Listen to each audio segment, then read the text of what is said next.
जय हिंद। मैं Radheshyam Kushwaha, BSc second year, शासकीय रानी दुर्गावती कॉलेज वाड्रफनगर से।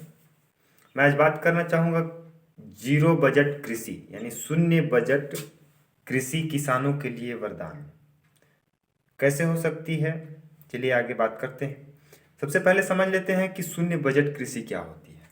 शून्य बजट कृषि में मुख्य रूप से गाय के गोबर और गौमूत्र से एक विशेष प्रकार का द्रव्य तैयार किया जाता है जिसका उपयोग किया जाता है। तो इससे पहले हम बात कर लेते हैं रासायनिक खेती और इसके दुष्प्रभाव के बारे में।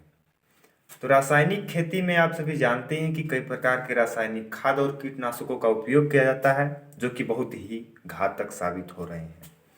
वह धीरे धीरे हमारे भोजन में शामिल होकर के यह हमारे शरीर में पहुंच रहे हैं, जिससे कई प्रकार की घातक बीमारियां जैसे पथरी और high blood pressure, low blood pressure की शिकायत होने लगी है। तो जीरो बजट कृषि में किसान अपनाए और वह जीरो बजट कृषि को करे।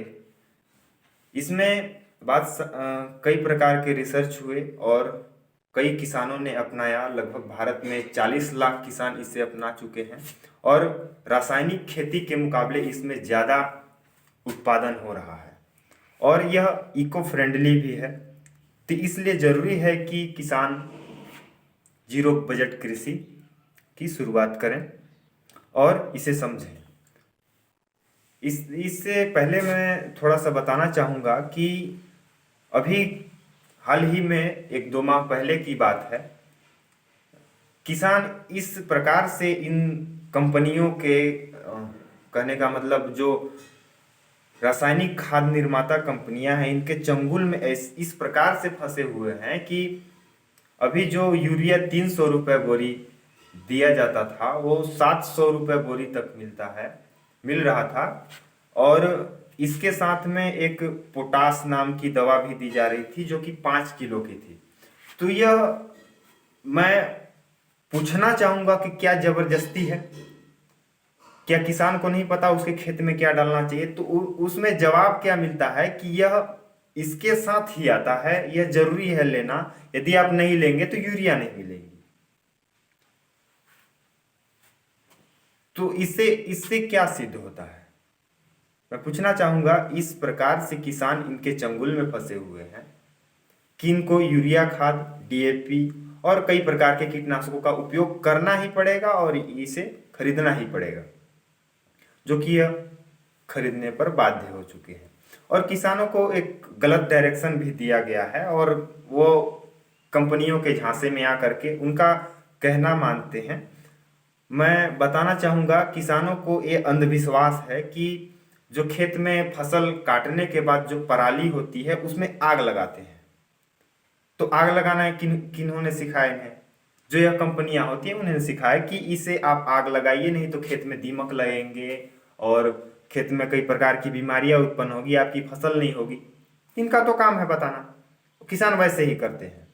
किसान उसमें कहते क्या कि इससे हमारा खेत साफ होता है और अच्छी होती है। खैर, हम बात कर लेते हैं जीरो बजट कृषि की। तो इसमें आप जान ही चुके हैं कि क्या उपयोग किया जाता है। इसमें गाय के गोबर और गौमूत्र की सहायता से कृषि की जाती है और यह इको फ्रेंडली है। तथा मैं बताना चाहूँगा कि जो कृषि है वह कई गुना ज़्यादा उत्पादन देने वाली है।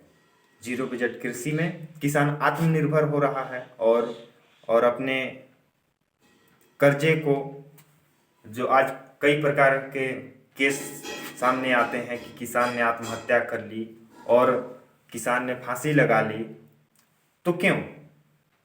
किसान कर्ज में डूबा हुआ है, उसके सब्जी और गेहूं, धान, इसके फसलों का उचित रेट नहीं मिल रहा है, तो किसान करे तो क्या करे? तो अभी जरूरत है कि किसान शून्य बजट कृषि को अपनाए और कर्जों से मुक्ति प्राप्त करे और आगे बढ़े। इसी के साथ मैं अपनी वाणी को विराम देता हूँ। धन्यवाद।